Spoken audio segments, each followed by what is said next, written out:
Welcome to PR academy. My name is Shanmukha Rao, Indian polity faculty. ఈరోజు మనం నిన్న ప్రకటించినటువంటి ఎన్నికల ఫలితాలు ఏవైతే ఉన్నాయో 4 రాష్ట్రాలు, ఒక కేంద్రపాలిత ప్రాంతానికి సంబంధించినటువంటి ఫైనల్ రిజల్ట్స్కి సంబంధించినటువంటి పూర్తి సమాచారం మనం ఇక్కడ డిస్కస్ చేద్దాం. జనరల్గా ఇవి అన్ని కాంపిటేటివ్ ఎగ్జామ్స్కి కూడా కరెంట్ పాలిటీకి సంబంధించినటువంటి ఇన్ఫర్మేషన్గా మనం గమనించాలి. అయితే ఈ 4 రాష్ట్రాలు వెస్ట్ బెంగాల్, తమిళనాడు, కేరళ, అస్సాం, ఒక కేంద్రపాలిత ప్రాంతమైనటువంటి పుదుచ్చేరికి సంబంధించినటువంటి ఎన్నికల ఫలితాలకు సంబంధించినటువంటి విశ్లేషణ మనం ఒకసారి పరిశీలిద్దాం.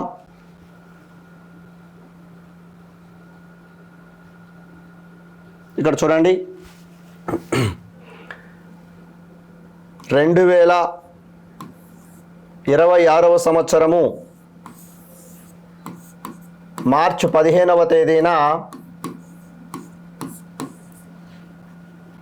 ఎన్నికల సంఘం 5 రాష్ట్రాలకు సంబంధించినటువంటి ఎలక్షన్ షెడ్యూల్ను ప్రకటించడం జరిగింది. మార్చి 15వ తేదీన 5 రాష్ట్రాలకు సంబంధించినటువంటి ఎలక్షన్ షెడ్యూల్స్ను ప్రకటించింది. అందులో మనం తీసుకుంటే వెస్ట్ బెంగాల్, అదేవిధంగా తమిళనాడు, కేరళం, అస్సాం, పుదుచ్చేరి.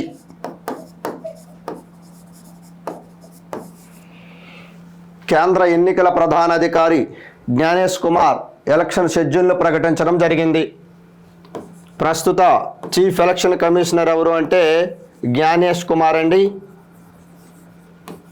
అదేవిధంగా ప్రజెంట్ ఎలక్షన్ కమిషనర్స్ ఎవరు అని మనం తీసుకున్నట్లయితే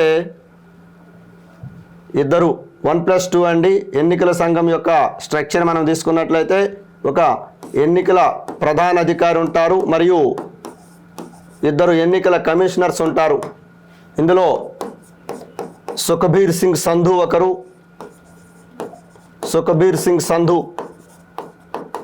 ఇంకొకరు వివేక్ జోషి. ఓకే, 2026 మార్చి 15వ తేదీన 5 రాష్ట్రాల ఎన్నికలకు సంబంధించినటువంటి షెడ్యూల్ను కేంద్ర ఎన్నికల ప్రధానాధికారి ప్రకటించారు. అయితే ఈ 5 రాష్ట్రాలకు సంబంధించి ఎలక్షన్ పోలింగ్ ఎప్పుడు జరిగింది, పోలింగ్ శాతము, అదేవిధంగా ఎన్నికల ఫలితాల ప్రకటన మనం ఒకసారి పరిశీలిద్దాం. దీనిలో భాగంగా ఇక్కడ చూడండి, కేరళ, అస్సాం, పుదుచ్చేరి. కేరళం, అస్సాం, పుదుచ్చేరి ఏప్రిల్ 9వ తేదీన ఒకే ఫేజ్లో ఎన్నికలు జరిగాయి, ఒకే దశలో ఎన్నికలు జరిగాయి. అదేవిధంగా వెస్ట్ బెంగాల్ తీసుకున్నట్లయితే 2 దశలలో ఎన్నికలు జరిగాయండి. ఏప్రిల్ 23 మరియు ఏప్రిల్ 29 2 దశలలో ఎన్నికలు జరిగాయి. అదే మాదిరిగా తమిళనాడు తీసుకున్నట్లయితే ఒకే దశలోనండి, ఏప్రిల్ 23న ఎన్నికలు జరిగాయి. ఓకే, 4 రాష్ట్రాలు 5 కేంద్రపాలిత ప్రాంతాలకు 4 రాష్ట్రాలు ఒక కేంద్రపాలిత ప్రాంతానికి సంబంధించి ఏ తేదీని ఎన్నికలు జరిగాయని మనం ఒకసారి తీసుకుంటే, ఒక వెస్ట్ బెంగాల్లో మాత్రమే 2 దశలలో ఎన్నికలు జరిగాయి, ఏప్రిల్ 23, ఏప్రిల్ 29. మరి ఎన్నికల ఫలితాల ప్రకటన వచ్చేటప్పటికి 2026వ సంవత్సరము మే 4వ తేదీన ఎన్నికల ఫలితాల ప్రకటన. మరి ఈ 5 రాష్ట్రాలకు సంబంధించి, అదే 4 రాష్ట్రాలు ఒక కేంద్రపాలిత ప్రాంతం, ఓకే, వీటికి సంబంధించి అసెంబ్లీ సీట్స్ ఎన్ని, ఏ ఏ రాజకీయ పార్టీలు మెజార్టీ సీట్లు గెలిచాయి అనేటటువంటిది మనం ఒకసారి పరిశీలిస్తే, ఇది ప్రకటించినటువంటి వెస్ట్ బెంగాల్, తమిళనాడు, అస్సాం, కేరళ, పుదుచ్చేరి ఎన్నికల ఫలితాలు మీరు ఒకసారి సరళి పరిశీలిస్తే ఒక తమిళనాడు రాష్ట్రంలో మాత్రమే హంగ్ ఏర్పడింది. అంటే ఏ రాజకీయ పార్టీ కూడా ప్రభుత్వం ఏర్పాటుకు కావాల్సినటువంటి మ్యాజిక్ ఫిగర్ అనేటటువంటిది దాటలేదు. అదేంటనేది మనం ఒకసారి ముందుగా చూద్దాం. ముందుగా ఇందులో మనము ఇక్కడ చూడండి, వెస్ట్ బెంగాల్లో మనం తీసుకున్నట్లయితే రికార్డు స్థాయిలో పోలింగ్ శాతం నమోదైందండి. వెస్ట్ బెంగాల్లో 92.93% పోలింగ్ శాతం అండి. ఓకే, అన్ని రాష్ట్రాలలో కూడా రికార్డు స్థాయిలో ఈసారి పోలింగ్ నమోదైంది. అదే మాదిరిగా తమిళనాడు తీసుకున్నట్లయితే 85.10%, కేరళం తీసుకున్నట్లయితే 79.70%, అస్సాం తీసుకున్నట్లయితే 85.96%, పుదుచ్చేరి తీసుకుంటే 89.87% అండి పోలింగ్ శాతం నమోదు కావడం జరిగింది. ఓకేనా, ఈ ఎక్కడెక్కడ ఏ రాష్ట్రాలు ఎంత పోలింగ్ శాతం నమోదైందని మనం ఒకసారి పరిశీలిస్తే, ఈసారి అన్ని రాష్ట్రాల్లో కూడా మనం ఒకసారి పరిశీలిస్తే పుదుచ్చేరితో సహా రికార్డు స్థాయిలో పోలింగ్ నమోదు కావడం అనేది జరిగింది. మరి వీటికి సంబంధించి ఎన్నికల ఫలితాలు మనం ఒకసారి పరిశీలిస్తే, దీనిలో భాగంగా మనం ఫస్ట్ వెస్ట్ బెంగాల్ తీసుకుందాం. వెస్ట్ బెంగాల్ అసెంబ్లీ సీట్లు ఎన్ని అంటే 294 స్థానాలు. 294 స్థానాలు. అయితే ఇక్కడ వెస్ట్ బెంగాల్లోని 293 సీట్లకు పోలింగ్ జరిగిందండి. పోలింగ్ జరిగినటువంటి సీట్లు ఏంటంటే 293. ఒక స్థానం వేకెంటు. మరి ఆ ఒక స్థానం ఏంటి అంటే వెస్ట్ బెంగాల్లోని ఫాల్తా అనేటటువంటి నియోజకవర్గానికి ఈ నెల మే 21న ఎన్నికలు జరుగుతున్నాయి. ఓకేనా, వెస్ట్ బెంగాల్ అసెంబ్లీ సీట్లు ఏంటంటే 294. ఓకే, ఇందులో మనం తీసుకున్నట్లయితే 293 సీట్లకు పోలింగ్ జరిగింది. ఇందులో ఒక సీటు ఫాల్తా అనేటటువంటి అసెంబ్లీ కాన్స్టిట్యున్సీకి మే 21న ఎన్నికలు జరగనున్నాయి. మరి ఈ 294 సీట్లలో ఏ ఏ రాజకీయ పార్టీ ప్రధానంగా ఎన్ని సీట్లు గెలిచిందనేది మనం ఒకసారి పరిశీలిద్దాం. ఇందులో బీజేపీ మనం తీసుకున్నట్లయితే భారతీయ జనతా పార్టీ రికార్డు స్థాయిలో 206 సీట్లు గెలుచుకుందండి. అదేవిధంగా ప్రస్తుతం అధికారంలో ఉన్నటువంటి party Trinamool Congress party, all India Trinamool Congress party TMC 81 సీట్లు గెలుచుకుంది. మెజారిటీ పార్టీలండి రెండు కూడా. బీజేపీ 206, తృణమూల్ కాంగ్రెస్ 81. ఇంకా మనం పెద్ద పార్టీలుగా చెప్పుకున్నప్పటికీ కూడా చాలా తక్కువ సీట్లు గెలుచుకున్నాయి. ఓకే, ఇందులో మనం తీసుకుంటే కాంగ్రెస్ పార్టీ 2 సీట్లు గెలుచుకుందండి. కాంగ్రెస్ పార్టీ 2 సీట్లు గెలుచుకుంది. అదేవిధంగా గతంలో సుదీర్ఘ కాలం పాటు 30 సంవత్సరాల పాటు పరిపాలించినటువంటి Communist Party of India Marxist కేవలం 1 సీటు మాత్రమే గెలుచుకుంది. ఇక అదర్స్ వచ్చేటప్పటికి 3 సీట్లు గెలుచుకున్నారు. ఓవరాల్గా తీసుకున్నట్లయితే ఇది మనకు వెస్ట్ బెంగాల్కు సంబంధించినటువంటి ఎన్నికల ఫలితాలు. విశేషం ఏంటంటే వెస్ట్ బెంగాల్ ముఖ్యమంత్రిగా ఉన్నటువంటి మమతా బెనర్జీ ఎవరైతే ఉన్నారో, మమతా బెనర్జీ ఈమె ఓడిపోవడం అనేటటువంటిది జరిగింది. నిన్న జరిగినటువంటి ఎన్నికల ఫలితాలు మీరు ఒకసారి పరిశీలిస్తే ఇందులో 2 రాష్ట్రాలకు ముఖ్యమంత్రులుగా ఉన్నటువంటి వ్యక్తులు ఎవరైతే ఉన్నారో 2 రాష్ట్రాల ముఖ్యమంత్రులు ఓడిపోవడం అనేది జరిగింది. వెస్ట్ బెంగాల్ ముఖ్యమంత్రిగా ఉన్నటువంటి మమతా బెనర్జీ, తమిళనాడు ముఖ్యమంత్రిగా ఉన్నటువంటి స్టాలిన్ కూడా ఓడిపోవడం జరిగింది. మమతా బెనర్జీ ఆమె నియోజకవర్గమైనటువంటి భవానీపూర్ నియోజకవర్గం నుంచి పోటీ చేశారు. ఈ భవానీపూర్ నియోజకవర్గం నుంచి పోటీ చేసి తన ప్రత్యర్థి సువేందు అధికారి, భారతీయ జనతా పార్టీకి సంబంధించినటువంటి సువేందు అధికారి పైన ఓడిపోవడం అనేది జరిగింది. ఆయన 2 దగ్గరలో పోటీ చేశారు, నందిగ్రామ్లోను మరియు భవానీపూర్లో. గత 2021లో కూడా నందిగ్రామ్లో మమతా బెనర్జీ పోటీ చేయడం జరిగింది. అప్పుడు కూడా 1200 ఓట్ల తేడాతో ఈమె ఓడిపోవడం జరిగింది సువేందు అధికారి పైన. ఏదేమైనా ఆమె మదర్ కాన్స్టిట్యున్సీగా చెప్పుకున్నటువంటి భవానీపూర్ నుంచి పోటీ చేసి ఓడిపోయారు మమతా బెనర్జీ. ఓకే, ఇక నెక్స్ట్ మనం ఇక్కడ తమిళనాడు రాష్ట్రం గురించి ఒకసారి చూద్దాం. తమిళనాడు అసెంబ్లీ సీట్లు ఎన్ని అని మనం ఒకసారి పరిశీలిస్తే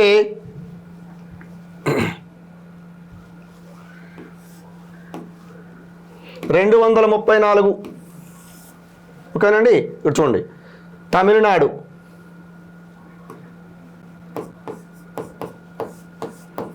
234 సీట్లు అండి. తమిళనాడు ప్రస్తుతం ముఖ్యమంత్రిగా ఉన్నటువంటి ఎంకే స్టాలిన్ ఓడిపోవడం అనేటటువంటి జరిగింది. సరే, ఇక్కడ 2024వ సంవత్సరము ఫిబ్రవరి 2వ తేదీన పార్టీ స్థాపించినటువంటి ప్రముఖ సినీ నటుడు ఓకేనండి జోసెఫ్ విజయ్ అనూహ్యంగా 108 సీట్లు గెలుచుకోవడం అనేటటువంటి జరిగింది. ఎన్ని సీట్లు అండి? 108 సీట్లు గెలుచుకోవడం అనేది జరిగింది. అయితే తమిళనాడు రాష్ట్రంలోని ఏ పార్టీకి స్పష్టమైన మెజార్టీ రాలేదండి, హంగ్ ఏర్పడింది. 234 సీట్లకు మ్యాజిక్ ఫిగర్ ఎంత అంటే 118 సీట్లు అండి. మ్యాజిక్ ఫిగర్ 218 సీట్లకు మ్యాజిక్ ఫిగర్ ఎంత అండి? 118 సీట్లు.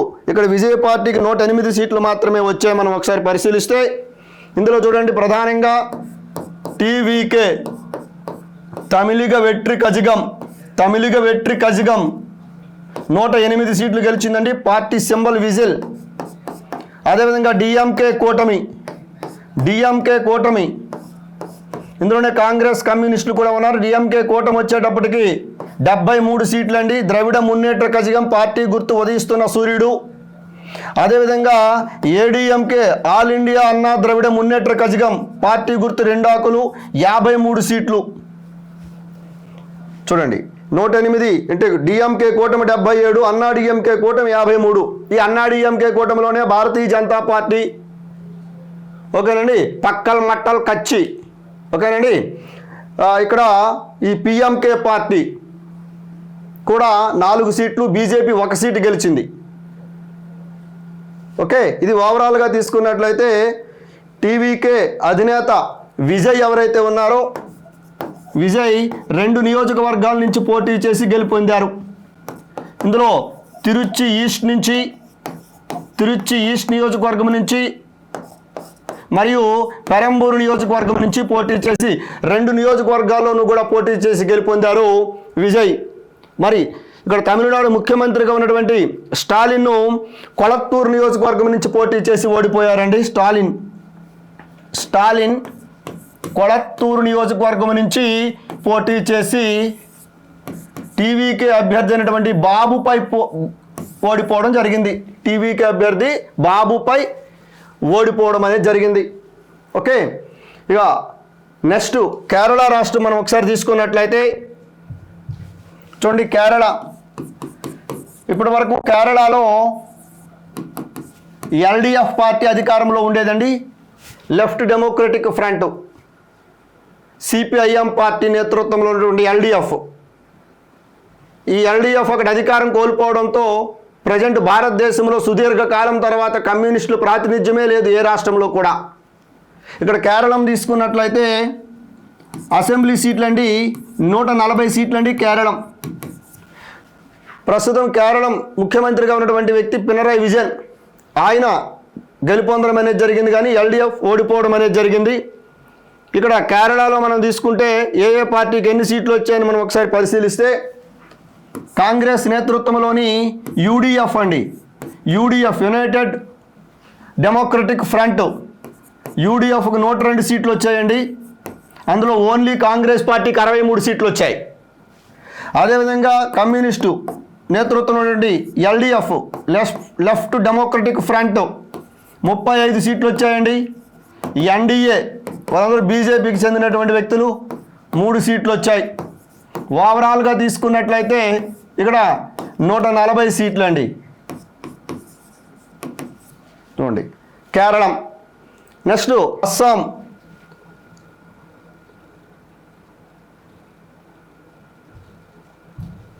అస్సాం అసెంబ్లీ సీట్లు 126 అండి. వరుసగా 3వసారి బీజేపీ అధికారంలోకి రావడం జరిగింది.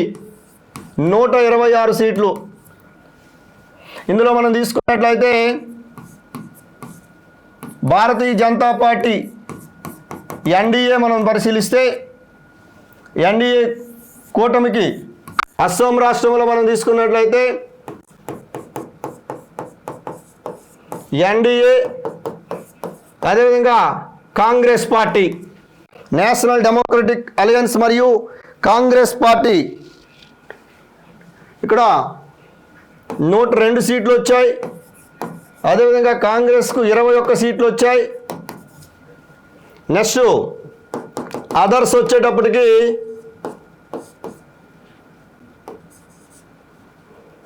3 సీట్లు వచ్చాయి. అదర్స్ 3 సీట్లు. ఓవరాల్గా 126 సీట్లు అండి. అస్సాంలో వరుసగా 3వసారి బీజేపీ అధికారంలోకి రావడం అనేది జరిగింది. ఓకే, 102 సీట్లు ఎన్డీఏకు, అదేవిధంగా కాంగ్రెస్కి తీసుకున్నట్లయితే 21. ఇందులో విశేషం ఏంటంటే ఎన్డీఏకి 102 సీట్లు వస్తే అందులో భారతీయ జనతా పార్టీకే, కేవలం భారతీయ జనతా పార్టీకే 86 సీట్లు వచ్చాయండి బీజేపీకి. ఇందులో ఓన్లీ బీజేపీకి వచ్చేటప్పటికి 86 సీట్స్ వచ్చాయి. ఇందులో కాంగ్రెస్ పార్టీ కూటమి ఏదైతే ఉందో 21 సీట్లు వస్తే ఓన్లీ కాంగ్రెస్ పార్టీకి ఇందులో 19 సీట్లు రావడం అనేది జరిగింది. ప్రతిపక్ష హోదా వచ్చింది కాంగ్రెస్ పార్టీకి. ఇక ఇందులో చివరిగా పుదుచ్చేరి మనం తీసుకున్నట్లయితే పుదుచ్చేరి ప్రస్తుత ముఖ్యమంత్రి ఎవరైతే ఉన్నారో రంగస్వామి, ఆయన నేతృత్వంలోనే ఎన్డీఏ అధికారంలోకి రావడం జరిగింది. పుదుచ్చేరి అసెంబ్లీ సీట్లు 30 సీట్లు అండి. సుదీర్ఘ కాలం పాటు కాంగ్రెస్లో పనిచేసినటువంటి రంగస్వామి 2018లో ఎన్ఆర్ కాంగ్రెస్ అనేటటువంటి పార్టీని స్థాపించడం అనేది జరిగింది. ఎన్డీఏకి మద్దతు ఇవ్వడం జరుగుతుంది. ఆయన ఈ ఎన్ఆర్ కాంగ్రెస్ పార్టీ గుర్తు తీసుకున్నట్లయితే జగ్ అండి, గుర్తు జగ్గు. అయితే ఇక్కడ పుదుచ్చేరి 30 సీట్లు తీసుకుంటే ఎన్డీఏకి స్పష్టమైన మెజార్టీ వచ్చిందండి. 18 సీట్లు వచ్చాయి ఎన్డీఏకి. అదేవిధంగా డిఎంకే కూటమికి వచ్చేటప్పటికి 6 సీట్లు వచ్చాయి. 18, 6 ఏంటండి 24. టీవీకే కూటమికి 3 వచ్చాయి.